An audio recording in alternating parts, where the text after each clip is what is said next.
नमस्कार, जवाब दो देख रहे हैं आप। आपके साथ मैं हूं प्राची पारशद। देश में पिछले कुछ दिनों से नोटों का एक पहाड़ चर्चा का विषय बना हुआ है।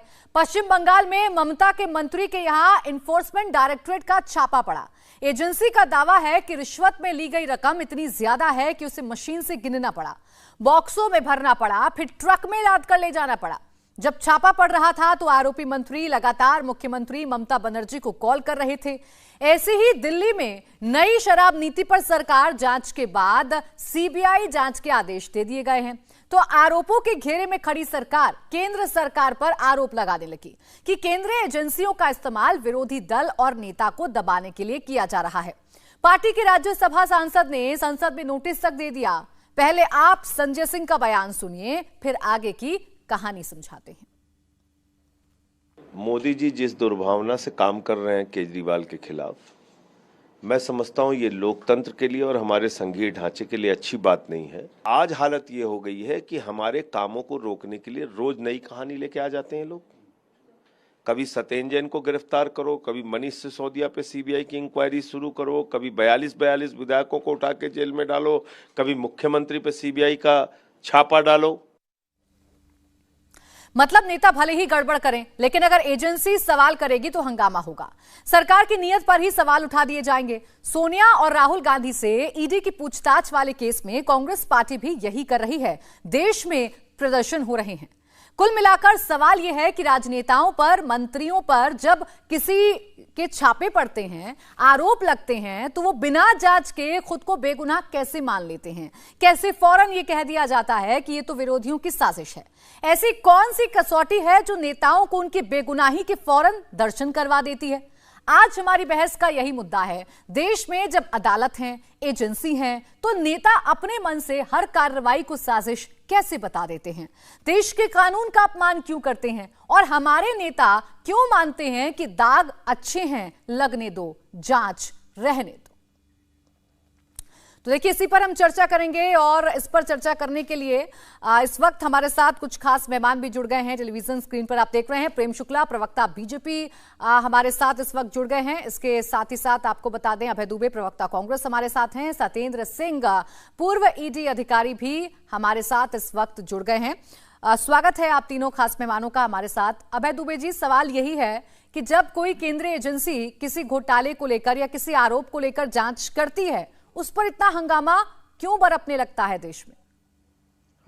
देखिए, ऐसा इसलिए परिस्थिति निर्मित हुई कि भारतीय जनता पार्टी की केंद्र की सरकार अपनी सत्ता की भूख मिटाने के लिए प्रांत दर प्रांत प्रतिपक्षी नेताओं को निशाना बना रही है और जो उनके लोग हैं उन पर सरपरस्ती का हाथ रखकर हिंदुस्तान के बाहर भगाया जा रहा है। उनकी सरपरस्ती के सिर पर हाथ रखकर उनके मामलों को दबाया जा रहा है। अब अभी आपने बहुत लंबी चौड़ी व्याख्या की। इससे 10 गुना ज्यादा बड़ा केस था पीयूष जैन का, उत्तर प्रदेश का, कानपुर का, याद है आपको? इत्र कारोबारी के घर 180 करोड़ रुपए नगद। और बताइए ना, कोई बात भी करने को तैयार नहीं कि उस केस का क्या हुआ। ईडी ने कोई संबंध तलाशे, ईडी ने कई, सीबीआई ने कोई जांच इनिशिएट की, आपको पता है इस बात का?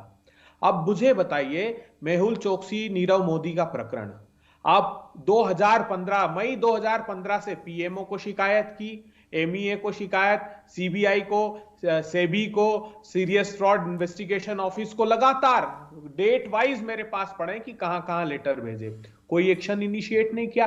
बेशर्मी से उस चोकसी को एंटीगुआ की नागरिकता दिलाने के लिए एमईए ने क्लीन चिट दी, उसके अलावा सेबी ने क्लीन चिट दी जो रिकॉर्ड पर है, उसके बाद ही नागरिकता मिल पाई। 2017 में उसने आवेदन दिया था। 1 जनवरी और 4 जनवरी 2018 को दोनों भाग गए। विजय माल्या का सीबीआई का लुकआउट नोटिस रिवोक किया। आजाद भारत के इतिहास में ऐसा कभी नहीं हुआ। उस लुकआउट नोटिस को रिवोक करने के बीच में वो 36 सूटकेस लेकर भाग गया। अब सीबीआई कहती है कि हाँ, हमने वो ठीक नहीं किया था, जबकि सीआरपीसी के सेक्शन 41 में प्रिवेंटिव डिटेंशन का खुद प्रावधान है।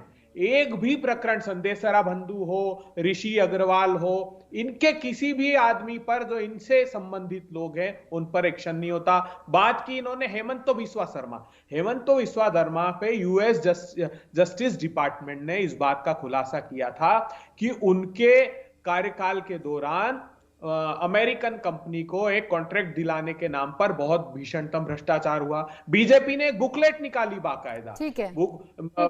बीजेपी ने कहा कि यह गंभीर मामला है, गिरफ्तार करना चाहिए। शारदा चिट फंड के समय 20 लाख रुपए पर मंथ उनके अकाउंट में जा रहा है। ये भारतीय जनता पार्टी ने प्रेस कॉन्फ्रेंस ली, भाग मुकुल भाग, कहते थे बंगाल में कि मुकुल सीबीआई। बिल्कुल अभय दुबे जी, देखिए आप ये जो तमाम प्रकरण उठा रहे हैं, इसको लेकर सवाल सरकार से सवाल होना चाहिए। आप विपक्ष है और आप सवाल उठाइए भी, लेकिन मेरा सवाल यह है कि अगर वो घोटाले आपको नजर आ जाते हैं और अगर आपके किसी नेता पर ईडी पूछताछ करती है या कहीं पर कोई छापा पड़ता है, तो उसे भी सपोर्ट कर दीजिए। सच का सच सामने आ जाएगा, झूठ का झूठ सामने आ जाएगा। उस पर इतना हंगामा करने की क्या जरूरत है? नहीं, देखिए, ये जो 20 करोड़ रुपए नगद पकड़ा है, इसमें स्वाभाविक रूप से बहुत सख्त से सख्त कार्रवाई होनी चाहिए, ताकि संदेश जाए। किसी भी राजनीतिक दल की सरकार हो, किसी के यहां भी पकड़ाए हो, अगर इतना कैश किसी के यहां पकड़ाता है, बिल्कुल बख्शा नहीं जाना चाहिए, इन डेप्थ उसकी इंक्वायरी करनी चाहिए। लेकिन प्रांत दर प्रांत सिर्फ प्रतिपक्षी सरकारों को अस्थिर करना या चुनाव के समय अपनी सरकार बनाने के लिए ये जो निशाना साधा जा रहा है, चाहे महाराष्ट्र में संजय राउत जी हो, चाहे चिदम्बरम जी हो, चाहे स्टैनली हो, जहां भी जब भी चुनाव होते हैं या सरकारें अस्थिर करनी होती है, मध्य प्रदेश में हमारी सरकार के समय हुआ। ठीक है अभय दुबे जी, लेकिन देखिए सवाल फिर इस बात का है ना कि जब राजनेताओं पर या किसी नेता पर कोई जांच बैठती है, तो उसे राजनीतिक द्वेष क्यों समझ लिया जाता है सरकार का? प्रेम शुक्ला जी, अभय दुबे जी आरोप लगा रहे हैं और वो ये कह रहे हैं कि आपको अपने लोग दिखाई नहीं देते, आप अपने लोगों पर कोई कार्रवाई नहीं करते, लेकिन विपक्ष के नेताओं को चुन चुनकर आप केंद्रीय एजेंसियों के घेरे में लेकर आते हैं ताकि आप उन्हें परेशान कर सकें, अपना सियासी हित साध सकें। देखिए प्राची जी, मुझे कृपा करके बताइए कि अगर पार्थ चटर्जी के घर से 20 करोड़ रुपए का अगर भ्रष्टाचार की कमाई का पहाड़ मिलता है, तो उनको छोड़कर क्या भारतीय जनता पार्टी किसी नेता को गिरफ्तार किया जा सकता है? क्या ये न्याय व्यवस्था नहीं प्रारंभ होगी? अंधेर नगरी धमधूसर राजा टकासेर भाजी टकासेर खाजा चलेगा। अब अगर जो है नीरव मोदी के यहाँ राहुल गांधी जाएंगे और राहुल गांधी पार्टी करके फोन करके उसको लोन दिलवाएंगे, तो आदमी नीरव मोदी वो भारतीय जनता पार्टी का आदमी हो जाएगा। विजय मल्ल्या के किंग फिशर एयरलाइंस में मुफ्त की अपग्रेड करा के टिकट ट्रैवलिंग श्रीमती सोनिया गांधी करेंगी और डॉक्टर मनमोहन सिंह फोन करके उसको लोन दिलवाएंगे, तो विजय मल्ल्या भारतीय जनता पार्टी का आदमी हो जाएगा। जरा मुझे बताइए, आप ये कैसे, ये कहां से ले आते हैं?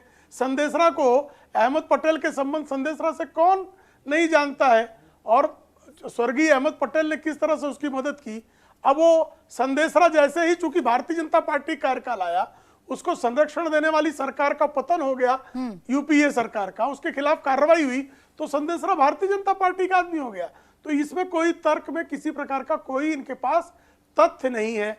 अब दूसरी बात आप मुझे कृपा करके बताइए, अब साफ साफ दिखाई दे रहा है कि नेशनल हेराल्ड मामले में श्रीमती सोनिया गांधी अध्यक्ष हैं कांग्रेस की, श्रीमती सोनिया गांधी जो है वो एसोसिएट जर्नल की ट्रस्टी हैं, श्रीमती सोनिया गांधी यंग इंडिया में जो है खुद जो है डायरेक्टर हैं, और खुद ही लोन देती हैं, खुद ही लोन लेती हैं, खुद ही लोन माफ करती हैं, और बारंबार इनकम टैक्स, एक दो बार नहीं दर्जनों बार उनको नोटिस जारी करके पूछता है कि साहब 90 करोड़ का जो आपने लोन दिया, ये पे ऑर्डर से दिया, चेक से दिया, कैश दिया, जरा एक्सप्लेन कर दीजिए। आप एक्सप्लेन नहीं करते तो उनको पूछताछ के लिए नहीं बुलाया जाना चाहिए, क्योंकि वो श्रीमती सोनिया गांधी है। ये संभव है क्या? तो अगर किसी की जांच हो रही है, तथ्यों के आधार पर जांच हो रही है, वो अदालत जाता है, अदालत में उसको किसी प्रकार की रिलीफ, ना हाई कोर्ट रिलीफ देता है, ना सुप्रीम कोर्ट रिलीफ देता है, ना इनकम टैक्स रिलीफ देता है, ना इनकम टैक्स ट्रिब्यूनल रिलीफ देता है, ना इनकम टैक्स ट्रिब्यूनल के ऑर्डर के खिलाफ हाई कोर्ट रिलीफ देता है, उसके बाद भी प्रवर्तन निदेशालय अपना प्रेम शुक्ला जी, अभय दुबे जी आपकी बात का जवाब देना चाहेंगे, बड़ा संक्षिप्त में जवाब दीजिएगा क्योंकि और भी मेहमान है, उनको भी चर्चा में लेकर आना है। अभय जी देखिए कैसे प्रतिशोध की आग में ये लोग जल रहे हैं।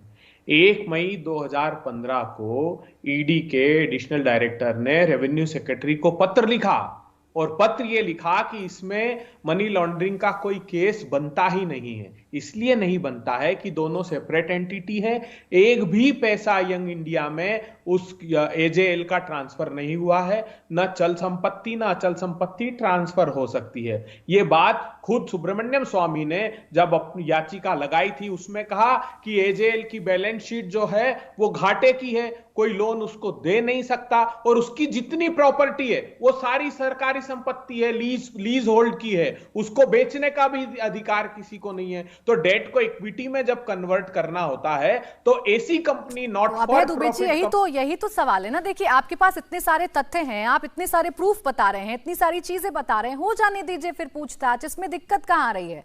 हो जाने दीजिए पूछताछ। उसके लिए सड़कों पर उतर जाना और इस तरीके से हंगामा करना, फिर केंद्रीय एजेंसियों को बदनाम करना, तो सवाल खड़े होंगे ना सर।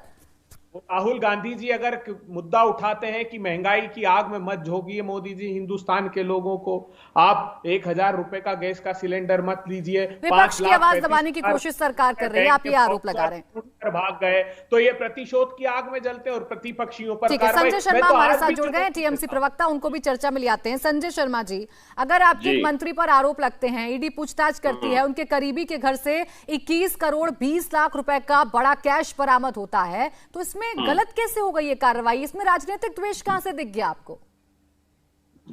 राजनीतिक द्वेष की जो बात है वो भाजपा नेताओं के बयानों से ही परिस्थितियां उत्पन्न होती है।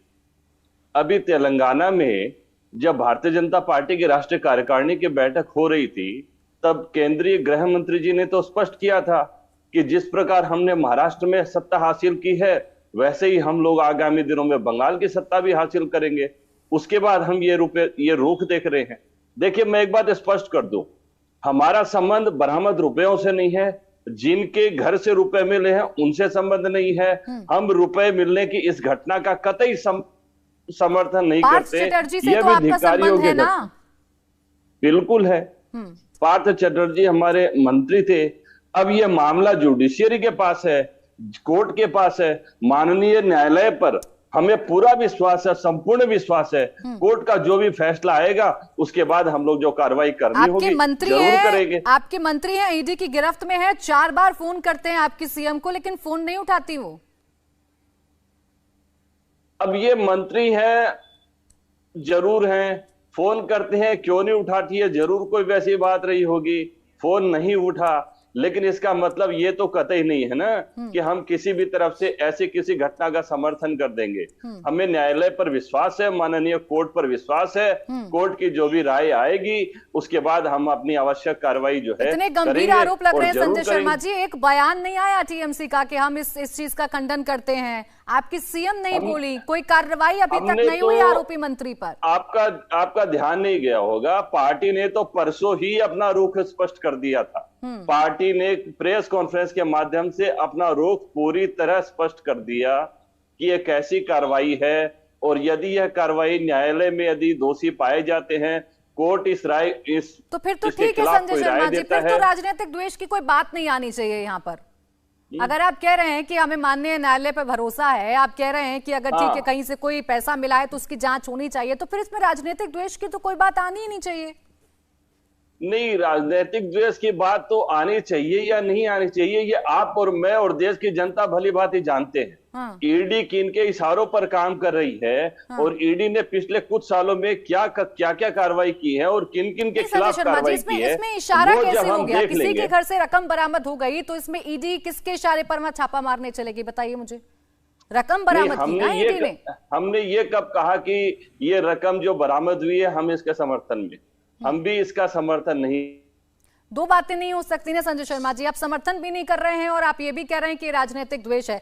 चलिए मैं आऊंगी आपके पास सत्येंद्र सिंह जी, लेकिन इस बीच एक बड़ी खबर आ रही है, बड़ी खबर बता दें। अर्पिता मुखर्जी के घर से लाखों के जेवरात भी मिले हैं, 76,97,000 से ज्यादा के जेवरात सीज किए गए हैं। गोल्ड नेकलेस, एक सोने का कड़ा, 15 जोड़ी झुमके बरामद किए गए हैं। अर्पिता के घर से डायमंड के जेवर भी मिले हैं। घर से 50 डायरी, 76 फोल्डर भी बरामद किए गए हैं। तो सेंटर पॉइंट इस घोटाले का सेंटर पॉइंट अर्पिता मुखर्जी के घर को बताया जा रहा था, और अब जब पूरी तरीके से इस पूरे मामले की छानबीन हो रही है तो इसमें ये तमाम चीजें मिल रही हैं और पूरा जो ब्यौरा है वो 10 पन्नों में दिया गया है। आप समझ सकते हैं कि कितनी बड़ी जो संपत्ति है वो उन्होंने अर्जित कर ली थी। संजय शर्मा जी, आप इस बात का जवाब देंगे कि कैसे इतनी बड़ी संपत्ति उन्होंने अर्जित कर ली, इतने सारे गहने, इतना सारा कैश।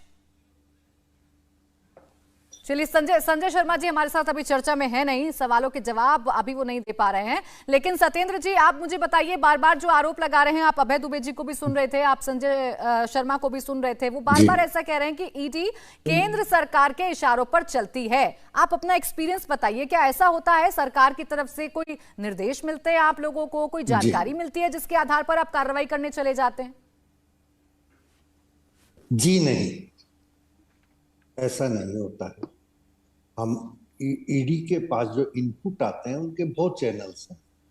कोई भी पुलिस ने कोई एक्शन लिया, एफआईआर, एनडीपीएस में कोई एक्शन हुआ, और जो इनपुट आते हैं बैंकिंग चैनल से भी इनपुट आते हैं, उनके आधार पर ईडी में केस रजिस्टर किया जाता है और उसके बाद क्या कार्रवाई होगी उसका निर्णय इन्वेस्टिगेटिंग ऑफिसर करता है। ये सही है कि उसके लिए उच्च अधिकारियों की लिखित अनुमति भी ली जाती है, लेकिन तय इन्वेस्टिगेटिंग ऑफिसर ही करता है कि इसमें सर्च कब होगी या सम्मन किसको किया जाएगा, किसको नहीं किया जाएगा। तो ये जो एक्शन वो इनपुट के आधार पर होता है। तो इसके लिए कोई केंद्र सरकार का इशारा या सरकार से नहीं आता है ऊपर से। लेकिन अब सवाल ये है कि कुछ केस चर्चा में आते हैं, सब नहीं आते हैं। आज की तारीख में ईडी के पास करीब 4000 से ज्यादा पीएमएल के केसेस पेंडिंग है। ये चर्चा कितने केसेस की हो रही है? बहुत कम केसेस की। और मैं अनुभव बताऊं अपना कि 2005 में पीएमएल आया, पहला केस जो पॉलिटिकली वॉलेटाइल था वो था मधु कोड़ा जी का। ठीक, उसमें ईडी ने एक्शन लिया। उसके बाद 2G स्कैम हुआ और भी कई पॉलिटिकल केसेज हुए। तो ऐसा नहीं है, सरकारें इस बीच में बदलती रही। बिल्कुल, यही तो सवाल है, सरकारें बदलती रही, लेकिन केंद्रीय एजेंसियां जो हैं वो हमेशा संदेह के घेरे में रही, चाहे सरकार किसी की भी हो। अब ये अपनी अपनी सहूलियत के हिसाब से सरकार पर आरोप लगते रहे, जो विपक्ष में रहा वो आरोप लगाता रहा। संजय शर्मा जी, मैं आपसे रिएक्शन लेना चाह रही थी। ये बड़ी खबर अभी हमने बताई है, अर्पिता मुखर्जी ने इतनी संपत्ति कैसे अर्जित कर ली? इतने जेवरात मिले हैं उनके यहाँ से, कैश तो हम सबने देखा था, इतने जेवरात, डायरी मिली है, कहा जा रहा है कि सेंटर पॉइंट रहा है वो घर इस घोटाले का। नहीं, ये जो संपत्ति मिली है और क्या क्या जखीरा मिला, ये सब हम देख रहे हैं। परसों से ये सब चीजें हैं। अब ये जांच के दायरे में चूंकि आई चुकी है, माननीय न्यायालय स्वतः संज्ञान लेकर सारी बातों को देख रहे हैं। दूध का दूध और पानी का पानी आने वाले दिनों में जरूर हो जाएगा। ठीक है संजय शर्मा जी, यानी वही स्टैंड है आपका कि आपकी पार्टी किनारा कर लेती है इन तमाम चीजों से, और ऐसा ही आप इस केस में भी फिलहाल करते हुए नजर आ रहे हैं। अभय दुबे जी, आप सत्येंद्र सिंह को सुन रहे थे, देखिए पूर्व अधिकारी हैं ईडी के, वो तो साफ कह रहे हैं कि हमें तो कोई निर्देश नहीं आते। हाँ, ये बात जरूर कह रहे हैं कि देखिए सरकारें बदलती रहती हैं, ईडी अपना काम करती रहती है, तब कमी नहीं नजर आती जब हम सत्ता में होते हैं। देखिए प्राची जी, मैंने भी आपको इसके पहले भी उदाहरण दिया। मुझे बताए ना ये सत्येंद्र साहब की 180 करोड़ रुपए जिसके यहां से पकड़ा है, और कई प्रमुख चैनलों ने कहा कि भारतीय जनता पार्टी का, उन्होंने तो गलतफहमी में छापा डाल दिया। वो समाजवादी इत्र के नाम पर छापा डालना था, जो कि इनके खुद के अपने आदमी पर डाल दिया। पूछिए ना क्या किया ईडी ने। मैं तो प्रमाण दे रहा हूं, आप देखिए कि जिस चौकसी का जिक्र अभी प्रेम शुक्ला साहब कर रहे थे ना, इन लोगों को भगाने के लिए सत्ता की सरपरस्ती किसने दी? भारतीय जनता पार्टी की सरकार ने। आप कल्पना कीजिए, जिसको इतनी सारी इन्वेस्टिगेटिव एजेंसी को, पीएमओ को शिकायत की हो, उसको अगर एमईए ये कह रहा है कि उसके क्लीन चिट सर्टिफिकेट जारी किया तब उसको नागरिकता मिली। लेकिन अभय दुबे जी, नया थोड़ी ना है जब केंद्रीय एजेंसियों पर राजनीतिक इशारों पर चलने के आरोप लग रहे हैं। आपकी भी सरकार थी, सीबीआई को क्या कहा था सुप्रीम कोर्ट ने, हम सब जानते हैं। बताइए ना क्या हुआ उन केसेस का। कॉमनवेल्थ हो, 2G हो, कोल हो, उस स्पेक्ट्रम वाले में तो ट्रायल कोर्ट ने कहा कि 7 साल तक हम प्रतीक्षा करते रहे, एक प्रमाण किसी ने लाकर नहीं। अभय दुबे जी, मैं वो जिक्र कर रही हूँ जो एक तोता वाला बयान सुप्रीम कोर्ट ने दिया था सीबीआई को लेकर, तब आप लोग सरकार में थे। तोते वाले बयान का आज बता देता हूँ, वो कानून के दायरे में बंधा हुआ तोता था जो इन्होंने छोड़ दिया। कि जाओ प्रतिपक्षियों के यहाँ बैठो और हमारी सत्ता की भूख का इंतजाम करो।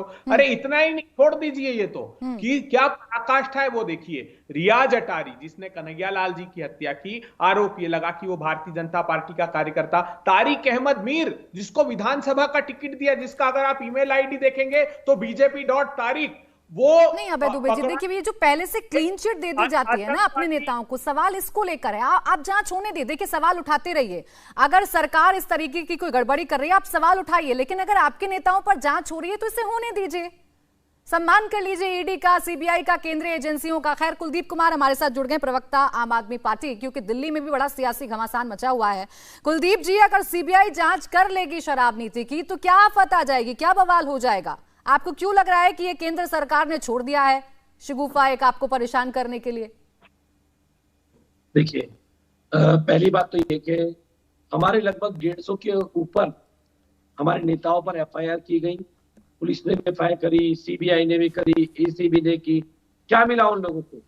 सबको कोर्ट में बाइज्जत बरी कर दिया, और जाकर वहां पे ईडी को भी या पुलिस हो या चाहे सीबीआई हो, वो चार्जशीट तक फाइल नहीं कर पाए, और उनको ऊपर से वहां पर फटकार लगी कोर्ट से। तो केवल परेशान करने के लिए, और इसलिए करने के लिए कि आज अरविंद केजरीवाल जी का कद देश की राजनीति में बढ़ रहा है। पंजाब तो आप ही तो कहते हैं ना सच कभी परेशान नहीं होता, आप ही तो कहते हैं सच कभी परेशान नहीं होता। होने दीजिए जांच, परेशानी किस बात की है? अगर मुझे परेशानी नहीं है, परेशानी तो मोदी जी को है। आज मोदी जी को डर लगता है अरविंद केजरीवाल जी से, उन्हें डर लगता है कि आज आम आदमी पार्टी की जो मॉडल है, जो अरविंद केजरीवाल जी का मॉडल है, वो पूरे देश भर में जा रहा है। पंजाब के बाद से इनकी घबराहट और ज्यादा बढ़ गई। इनको पता है पंजाब जीतने के बाद तो ये और ज्यादा घबराते हैं। तो अब ये ईडी और सीबीआई, मैं तो तोता मैं कहता हूँ इसको, पहले से इनका नाम पड़ा हुआ है, आप किसी के ऊपर भी छोड़ देंगे। लेकिन मैं आपको बताता हूँ, आम आदमी पार्टी के लोग ना डरने वाले हैं, ना झुकने वाले हैं, ना हम बेचने डरते हैं, क्योंकि हम तो आंदोलन से निकले हुए लोग हैं। और डरेगा वो, आपने बिल्कुल सही कहा, डरेगा वो जो उसी आंदोलन को लेकर सवाल है ना कुलदीप कुमार जी। देखिए जब आंदोलन कर रहे थे, आंदोलन से निकले हुए आप लोग हैं, जब शुरुआत हो रही थी आम आदमी पार्टी की तो कुछ और बात आप लोग कहा करते थे कि ठीक है जांच होने दीजिए, जांच में सब कुछ साफ आ जाएगा। लेकिन अब जब जांच बिठा दी जाती है, जांच होती है, तो फिर आप कहते हैं राजनीतिक द्वेष हो गया। देखिए मुख्यमंत्री जी के यहाँ पे सीबीआई गई, क्या मिला सीबीआई को? 400 फाइल सीबीआई उठा के ले गई, क्या मिला सीबीआई को? 8 साल की सरकार, देश की इकलौती ऐसी ईमानदार नहीं मिला ना, तो ठीक है जांच में बात सामने आ गई, पूरे देश के सामने आ गई है ना, पूरे देश के सामने आ गई ना। इस प्रक्रिया को तो होने दीजिए, कानूनी प्रक्रिया को तो होने दीजिए। प्रेम शुक्ला जी, एक सुर में आपके विरोधी दल के जितने भी नेता बैठे हैं मेरे साथ इस चर्चा में, वो यही कह रहे हैं कि आपको अपने अंदर के दाग नजर नहीं आते, अपने ऊपर लगे हुए दाग नजर नहीं आते, लेकिन दूसरे का सफेद कुर्ता भी आपको मैला लगने लगता है। अच्छा, इसमें से किसका कुर्ता आपको सफेद दिखाई दे रहा है? अभी खुद जो है अभय दुबे जी ने कहा कि 2G में कोई कार्रवाई नहीं। भाई 2G की जांच किसने की? जांच में ढिलाई किसने की? तोता किसके पक्ष में खड़ा हो गया? 2G के अभियुक्तों को बचाने का जो सरकारी संरक्षण था, खुद ही कह रहे हैं वो, आपके सामने बात है कि 2G में आपने सीबीआई ईडी को 2G के अभियुक्तों को बचाने के लिए प्रयोग लाया, यानी दाग को धोने का दुष्कर्म कांग्रेस की सरकार कर रही थी। अभय दुबे जी ने स्वयं स्वीकार किया। अभी अन्ना आंदोलन का बार बार जिक्र कर रहे हैं। आप मुझे बताइए, देखिए इनको शांत कराइए, मैं बीच में नहीं बोल रहा था, इनसे 3 बार बोले हैं, मैं बीच में कुछ नहीं किसी के बोला हूं। आप कृपा करके सुन लीजिए। अन्ना आंदोलन था, अन्ना हजारे जी शराब के विरोध में थे, तब यही आप केजरीवाल की आप कह रही थी कि अगर कहीं शराब का ठेका अगर खुलेगा तो वहां की महिला समितियों से हम पहले एनओसी लेंगे। आप शराब के ठेके में जो है जमकर भ्रष्टाचार करते हो, शिकायत कौन कर रहा है? चीफ सेक्रेटरी शिकायत कर रहा है, दिल्ली प्रदेश की सरकार का चीफ सेक्रेटरी। जरा इनको शांत करें। सुन लीजिए प्राची जी, मैं किसी के बीच में नहीं बोलता। कुलदीप कुमार जी सुन लीजिए, यही तो दिक्कत है ना। अब देखिए सरकार अपनी बात अगर बता रही है, प्रवक्ता बता रहे हैं, तो एक बार सुन तो लीजिए, फिर मैं आऊंगी, आप काउंटर कर लीजिए। प्राची जी जरा इनको संयम रखने के लिए कहिए। बोलिए प्रेम शुक्ला जी। देखिए चीफ सेक्रेटरी शिकायत करता है एलजी से, और एलजी तथ्यों के दस्तावेजों के आधार पर सीबीआई जांच का आदेश देते हैं। आपको ध्यान है, प्रवर्तन निदेशालय सत्येंद्र जैन को गिरफ्तार कर लेता है, और गिरफ्तार व्यक्ति जो इनका मंत्रिमंडल का अब तक सदस्य है। यानी केजरीवाल कितना पाखंड की पराकाष्ठा करते हैं, इसका जीवंत प्रमाण है कि जो अन्ना हजारे का अपने को चेला कहता हो, वह शराब का की नदी बहाने पर आमादा हो, रेसिडेंशियल एरिया में लगातार जो जो पीटी प्लान है उस प्लान का वायलेशन करके वो लगातार जो है शराब की नदियां बहाकर करोड़ों रुपए का रिश्वत पचाने का कुकर्म करता हो, उसकी जांच भी नहीं होनी चाहिए। जिसका मंत्री जेल में, पंजाब में इनकी सरकार, वहां का स्वास्थ्य मंत्री जेल में, इनकी दिल्ली में सरकार, वहां का स्वास्थ्य मंत्री जेल में। ऐसे भ्रष्ट लोगों के खिलाफ अगर एजेंसियां कार्रवाई करें तो ये ऊपर से कहें कि ये गलत है साहब, हम तो नहीं डरने वाले। यानी आप भ्रष्टाचार के इतने ढीठ संस्करण हैं कि आप सीबीआई की कार्रवाइयों पर भी ढिठाई करने का दुस्साहस कर रहे हैं। अभय दुबे जी गिना रहे हैं शुक्ला जी बार-बार उन नामों को लेकर वो ये पूछना चाह रहे हैं आपसे, जो लिस्ट बार-बार अभय दुबे जी गिना रहे हैं कि उन पर क्या कार्रवाई अभी तक सरकार ने कर दी? कार्रवाइयां किस पर? अरे जब किसी के खिलाफ प्रमाण हो, आप मुझे जानते 2G का केस कैसे खुला? 2G के केस में कांग्रेस ने कार्रवाई नहीं की थी। एक व्यक्ति सारे प्रमाणों के साथ सुप्रीम कोर्ट गया, आदेश जारी किया। कॉमनवेल्थ का घोटाले का जांच कैसे हुआ? एक व्यक्ति कोर्ट में गया। नेशनल हेराल्ड घोटाले कैसे जांच हुई? डॉक्टर सुब्रमण्यम स्वामी कोर्ट में गए। इनके पास इतने प्रमाण है ना, कोर्ट के दरवाजे इनके लिए बंद नहीं है, जाए ना। किसने इनको रोका हुआ है? अभय दुबे जी, सरकार के पास अगर किसी के खिलाफ सबूत नहीं है अभय तो दुबे जी कार्रवाई नहीं करेगी। जब सबूत नहीं है तो हम कार्रवाई कैसे करते हैं? अगर आपके पास सबूत है, अगर आपके पास सबूत है तो आप क्यों नहीं जाते हैं कोर्ट? आप क्यों नहीं न्यायालय के पास जाते हैं? देखिए, पहली बात तो इनको मैं बता दूं, मेरे विद्वान और काबिल दोस्त को, कि सुब्रमण्यम स्वामी से ही गुहार लगाई थी ट्रायल कोर्ट ने 7 साल, और आपकी सरकार में फैसला हुआ है। हमारी तो सरकार 14 में चली गई थी। इन सारे स्कैम के जो आपने झूठे आरोप लगाए थे, लुइस बर्गर केस की तो आपने डायरी जारी की थी हेमंत बिस्वा शर्मा की, आपने 14 छापे मारे थे आपकी ईडी ने, सीबीआई ने। क्या हुआ फिर उनका? आपके जो शुभेंदु अधिकारी विपक्ष के नेता हैं बंगाल में आपके, उनके खिलाफ आप प्रेस कॉन्फ्रेंस लेकर प्रमाण जारी करते थे। अब तो सारी संस्थाओं ने इंक्वायरी बंद कर दी। तो आप अपनी सहूलियत से जो भाजपा चला जाएगा वो नालेगा, गंगा नालेगा। आप संस्थाओं का इस्तेमाल सिर्फ अपने सत्ता के सुखों को, हितों को साधने के लिए कर रहे हैं। मैंने तो कहा प्रामाणिक रूप से कि वो हम चाहे सोनिया जी या राहुल जी को आप परेशान और प्रताड़ित करने के लिए, कांग्रेस को बदनाम करने के लिए ये काम कर रहे हैं, लेकिन वही ईडी उन क्यों हटाया? कटोच साहब को बताइए, जो ईडी जिनका 1 सप्ताह पहले कार्यकाल बढ़ाया 2015 में, उनको आपने तत्काल हटा दिया क्योंकि क्लीन चिट दी, और लॉ डिपार्टमेंट की राय लेकर उन्होंने क्लीन चिट दी कि पीएमएलए का केस ही नहीं बनता। 8 साल हो गए, बताइए ईडी कहां थी? ईडी कोई कोर्ट के आदेश पर इंक्वायरी कर रही क्या सोनिया जी और राहुल गांधी जी के केस में? अभय दुबे जी, एक बात का जवाब दीजिए, क्योंकि आप भी सरकार में रहे हैं लंबे वक्त तक, कि मुझे एक बात का जवाब दीजिए कि विरोधी राजनीतिक दलों पर जब छापे पड़ते हैं तो वो गलत क्यों हो जाते हैं? आप अच्छे से जानते हैं, आपके पास इस बात का एक्सपीरियंस है, क्योंकि आरोप आप पर भी लगे थे। फिर देखिए प्राची जी, जितने छापे आप देख लीजिए, एक तो इलेक्शन के टाइम या सरकारों को अस्थिर करने के टाइम, उसका परिणाम क्या होता है बताइए ना। मैं इससे बड़ा स्कैम था, 180 करोड़ रुपए नगद किसी के घर पकड़ा जाए और आप चर्चा भी नहीं करें कि ईडी ने क्या किया है, लोगों को पता भी नहीं लगे कि उस मुकदमे का क्या हुआ है, तो ये सवाल नहीं पूछे जाएंगे। 25 किलो सोना मिला। अभी आप 1 करोड़ रुपए के 80 लाख रुपए के सोने मिलने की बात कर रही थी, 20 से 25 किलो सोना उस कारोबारी के तहखाने में मिला। बताइए आज कोई चर्चा करता है? उत्तर प्रदेश में इनकी सरकार, केंद्र में इनकी सरकार। अब जब चैनलों ने कहना प्रारंभ किया कि इनके आदमी क्या गलती से छापा पड़ गया, उसके बाद से न टेलीविजन पर डिबेट हुई, ना कोई उस पर बात करने को तैयार है। अरे पराकाष्ठा है ये। आप इनको अगर कानून का राज स्थापित करना है तो ये सिर्फ मुझे इस पर बोलने का अवसर दिया जाए, इनके झूठ का मैं पर्दाफाश। अबे दुबे जी, वो देखिए बात तो ये है ना, अगर आपके पास इतने सारे सबूत हैं, इतने सारे फैक्ट्स हैं, तो कोर्ट क्यों नहीं जाते हैं? आप तो देखिए मुझसे बेहतर जानते हैं इस देश के कानून को, समझते हैं आप चले जाइए। कानून पर भरोसा नहीं है क्या? आरोप जो लगाते रहते हैं, आप चले जाइए फैक्ट्स लेकर।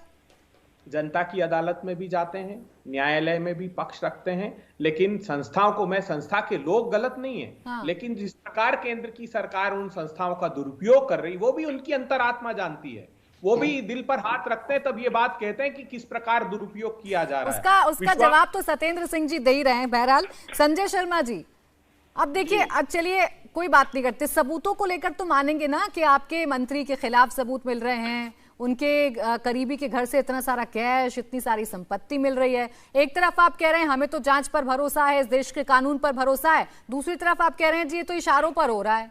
एक ही बात कोई सच हो पाएगी ना? देखिए, परिस्थितियां संदिग्ध कब होती है? जब भारतीय जनता पार्टी के नेताओं के, मंत्रियों के बयानात आते हैं और उसके बाद ईडी की कार्रवाइयां दिखती है।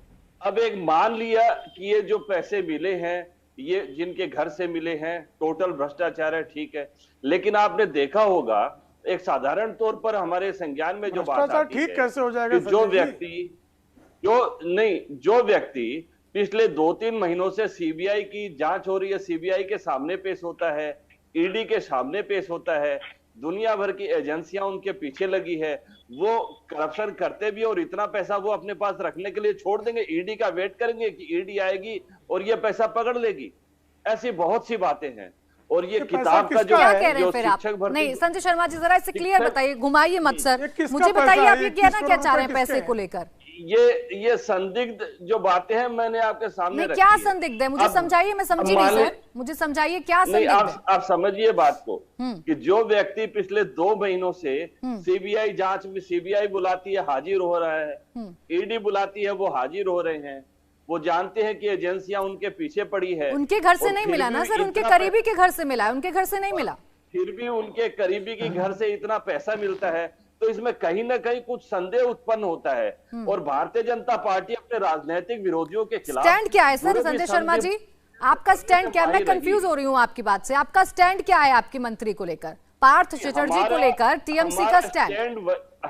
हमारा स्टैंड वही है जो मैंने पूर्व में आपको कहा था कि हमें न्यायपालिका पर पूरा विश्वास है, न्यायपालिका से जो भी निर्णय आएगा उसका हम पालन करेंगे। अभी जब मैं प्रेम शुक्ला जी का संबोधन सुन रहा था, बहुत अच्छा ज्ञान रखते हैं, बहुत अच्छे विचार रख रहे हैं। देखिए, आपने मेरे सवाल का जवाब पहले भी नहीं दिया था, मैं फिर दोहराऊंगी। फिर ममता बनर्जी को फोन क्यों किया था और फिर फोन क्यों नहीं उठाया?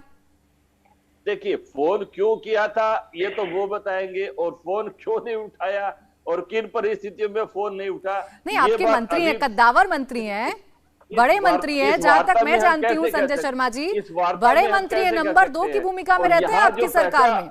और जो परिस्थितियां उत्पन्न, मुझको ये लगता है कि जो परिस्थितियां उत्पन्न हुई उसके बाद फोन नहीं उठना भी स्वाभाविक है। क्यों? क्योंकि किसी भी हालत में हम किसी भी प्रकार के नहीं, क्यों नहीं उठना स्वाभाविक है? क्यों नहीं उठना स्वाभाविक है? आपके मंत्री आप कह रहे हैं कि राजनीतिक द्वेष कर रही है अगर कोई पार्टी आपके साथ और इस्तेमाल कर रही है केंद्रीय एजेंसियों का, तो आपको तो साथ आ जाना चाहिए अपने मंत्री के, सपोर्ट करिए इस मुश्किल वक्त में।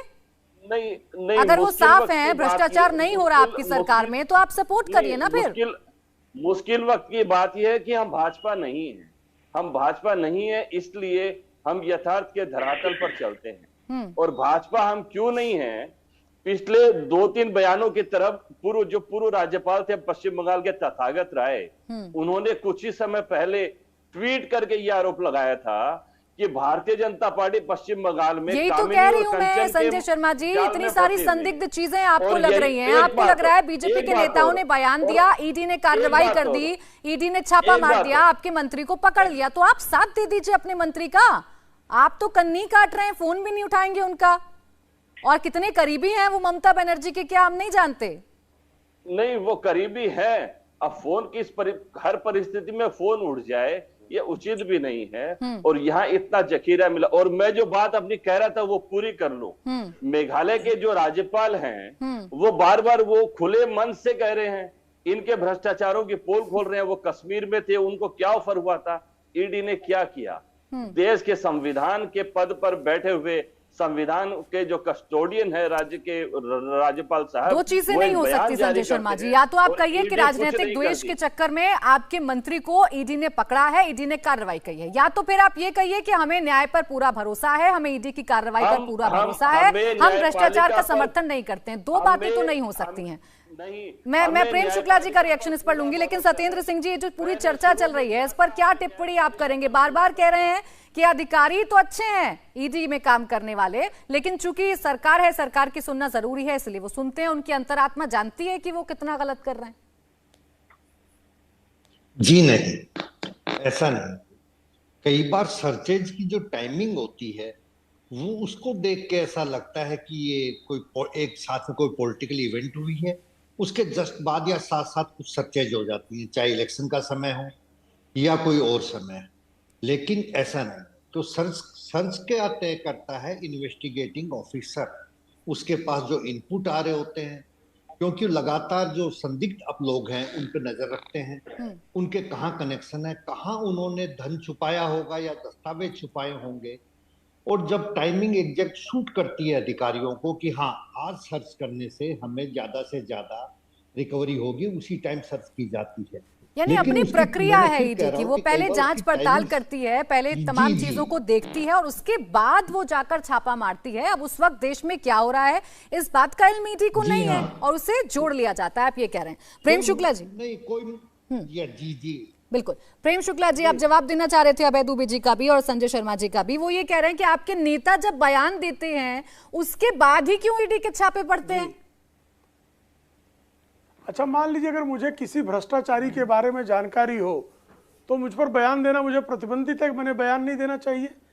जब भ्रष्टाचारी के बारे में बयान दे रहा हूं और भ्रष्टाचारी उसके बाद भी, जैसे भी संजय शर्मा जी ने कहा कि सीबीआई ईडी उनकी पूछताछ कर रही थी, वो सीबीआई ईडी के समक्ष जा रहे थे, फिर भी 21 मैं बीच में आपको प्रेम शुक्ला जी रोकना चाहूंगी। इस वक्त एक बड़ी खबर आ रही है, पार्थ पर एम्स भुवनेश्वर की रिपोर्ट आई है। पार्थ चटर्जी को कोई गंभीर बीमारी नहीं है, अस्पताल में भर्ती होने की जरूरत नहीं है, ये रिपोर्ट आ गई है एम्स की। पार्थ की पूछताछ से मेडिकल अड़चन हट गई है। पार्थ चटर्जी से ईडी जल्दी अब पूछताछ शुरू कर देगी। कलकत्ता हाईकोर्ट को ये मेडिकल रिपोर्ट सौंपी गई है। तो देखिए, बीमारी का हवाला दिया गया था, बाकायदा अस्पताल के ट्रांसफर को लेकर भी काफी विवाद हुआ था, लेकिन अब जानकारी आ रही है कि उनको कोई गंभीर बीमारी नहीं है। प्रेम शुक्ला जी, आप बात पूरी करिए, फिर संजय शर्मा जी आपसे रिएक्शन लूंगी।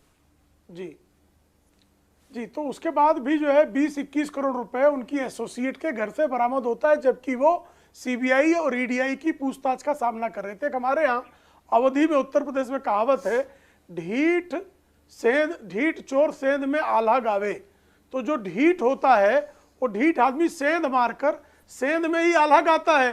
तो ये आल्हा गा रहे थे कि उनको पता था कि हमें राज्य सरकार का मंत्री होने के नाते इतना प्रोटेक्शन है कि भ्रष्ट कमिश्नर के खिलाफ जब कार्रवाई होती है तो स्वयं मुख्यमंत्री महोदया सीबीआई के अधिकारियों पर कार्रवाई करने के लिए धरना प्रदर्शन तक करने के लिए खड़ी हो जाती हैं।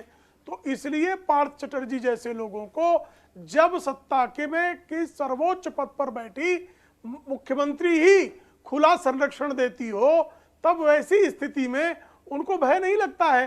तो आप अभी सत्येंद्र जैन को खुलकर सीधा समर्थन जब मुख्यमंत्री दे रहे हैं कि वो गिरफ्तार होकर पिछले महीने भर से ज्यादा समय से जेल में बंद हैं, उनको कोई अदालत किसी प्रकार का रिलीफ नहीं दे रही है, उसके बावजूद मंत्रिमंडल से उनको नहीं निकाला जा रहा है।